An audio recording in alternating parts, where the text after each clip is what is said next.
Olá pessoal, bom dia.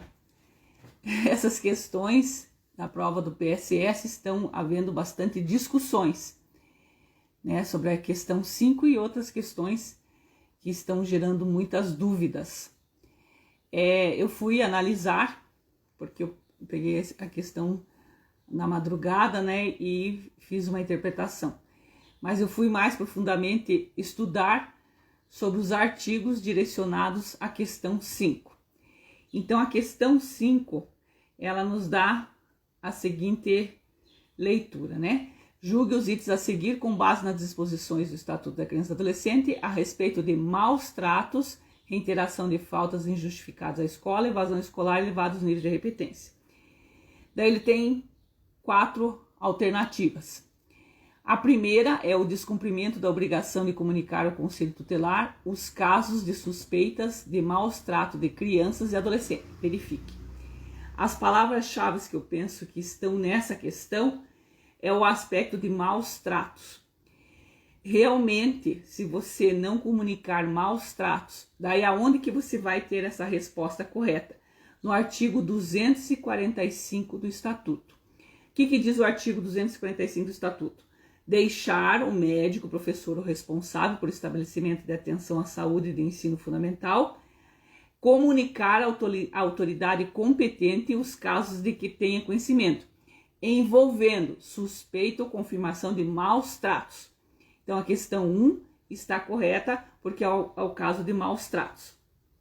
A 2 da questão 5 de conhecimento básico diz o seguinte: o dirigente de estabelecimento de ensino fundamental deve comunicar ao Conselho Tutelar faltas reiteradas e injustificadas, assim que percebê-las.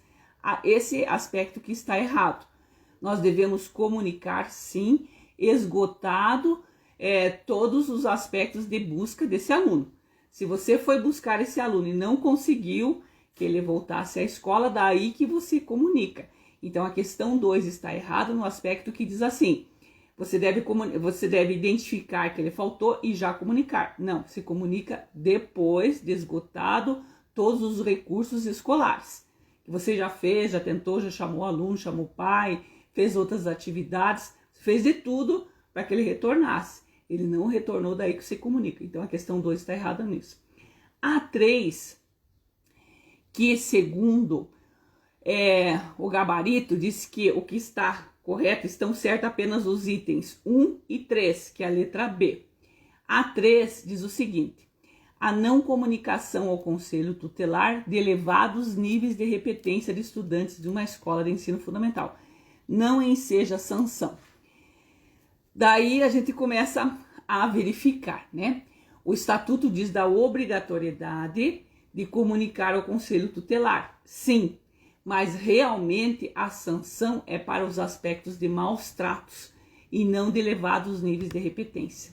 De elevados níveis de repetência, a obrigatoriedade de comunicar, mas não existe a sanção escrita na lei. Então, a questão 5 está correta, a letra B, que é os itens 1 e 3. Mas verifique, é quase como uma pegadinha.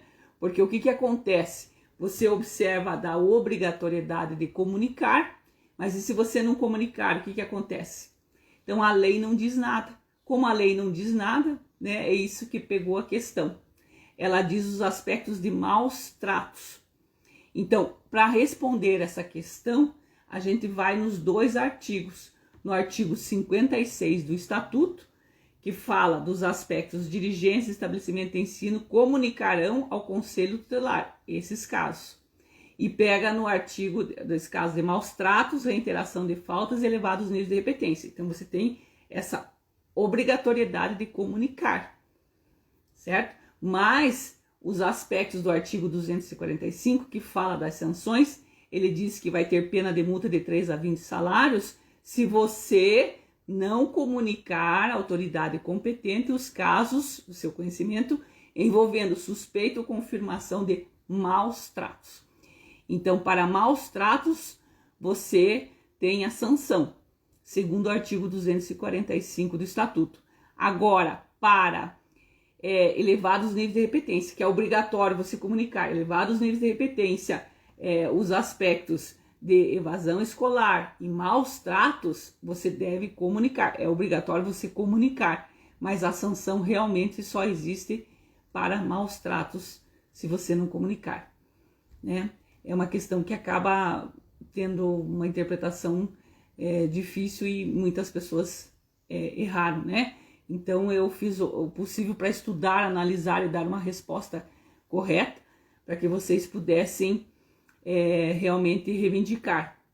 Mas a questão está correta, a letra B, por conta da lei, segundo o artigo 56 e o artigo 245 do Estatuto, tá bom?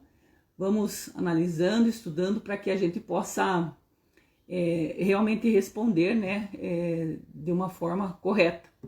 Então acaba dando uma interpretação pela obrigatoriedade do artigo 256, parece que vai ter outra sanção, mas a sanção é só para maus tratos, tá bom? Vamos analisando, porque é uma forma de estudar também, né? Um grande beijo, qualquer coisa, estou à disposição. Beijo grande, um abraço, tudo de bom.